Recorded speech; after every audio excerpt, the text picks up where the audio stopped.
Hi, my name is Thomas Murak. I'm a harpsichord maker living in France, and today we're going to replace the string on a small Italian harpsichord. The principle is the same for any historically made instrument. You will need a certain number of tools, and you'll need a string with a loop in it. I have a separate video showing you how to make loops. If you do not already have looped strings, which your maker should normally supply you with, you can buy them from me on the website Provence Baroque. If you have looped strings, you will have the string with its diameter marked, and you will also have a stringing list. Once you've determined which note is broken, you can look it up on your chart and choose the corresponding diameter. Let's say it's a D.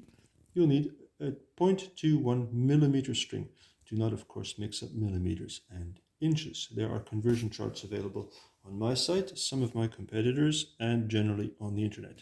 The tools you will need are a pair of pliers, perhaps to pull the tuning pin out, a tuning key of one sort or another, a tuning key or a tuning hammer to put the pin back in eventually to make a loop with, or simply a small hammer to put the tuning pin back in, and a wire cutter, preferably flush, to cut the wire off nicely. The basic toolkit can be done with a tuning hammer and a pair of pliers. That is normally all you might need. As an extra, you can also have a micrometer to measure the string in case you do not have the correct tuning chart. Now we're going to proceed to replacing a 4-foot string. This is slightly more difficult than replacing an 8-foot string, for the simple reason that you cannot always use the little bag of coins, pirate's booty, to hold the string in place. You will need to have longer arms or an assistant. Let's see what we can do. Here we go. I put the string with its loop already made onto the corresponding pin. Here, the 4-foots go underneath the 8-foot string. So up, you want to bring them around, you put them underneath, up. Attach them onto the loop, and underneath the string, put them here. There we go. Now, one thing that always helps is to remove the corresponding jack.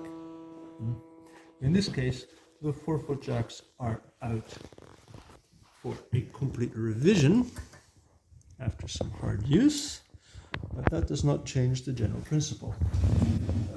I'm doing this video because I happen to have the instrument in the workshop, and I thought it might be a good idea. Now, we always want to know how much string to leave, which goes to go onto the pin. Generally, I use the width of my hand for a pin which has a hole in it.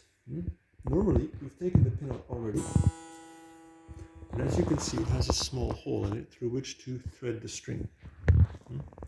We put the pin beside, we reach for our cutter, and pulling on the string so that the length is right, we take the width of a hand to cut the string off.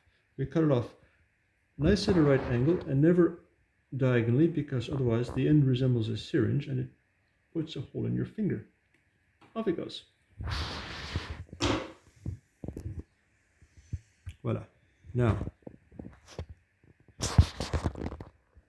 into the pin it goes, and bend over just a very small amount, like this. That's about 5 millimeters. While pulling on the string, making sure there's some tension on it, you roll it. As you can see, the string crosses over the small extra piece, which is bent over. Roll it up a few loops over the bent part. Then you go past the bent part, because you don't want the string being over the extra piece when it's coming off the cord, because it makes a fold, and that is a weak point. It will break. As a 4-foot, you can reach up and put it back on its bridge. You then put the pin into the hole with your hand, push it down as much as possible. Reach for your hammer, which is naturally the other side of the table, and the tuning key. And here it goes. Place the string carefully over the bridge pin or the nut pin, taking care not to rub against the pins, because the pins are sometimes not smoothly polished like these are, but simply cut off and the edges are rough. This will damage the string. One must be careful, it makes a weak point. And then bring it up to tension slowly, and in a little while tune it. Good luck with that. Thank you very much.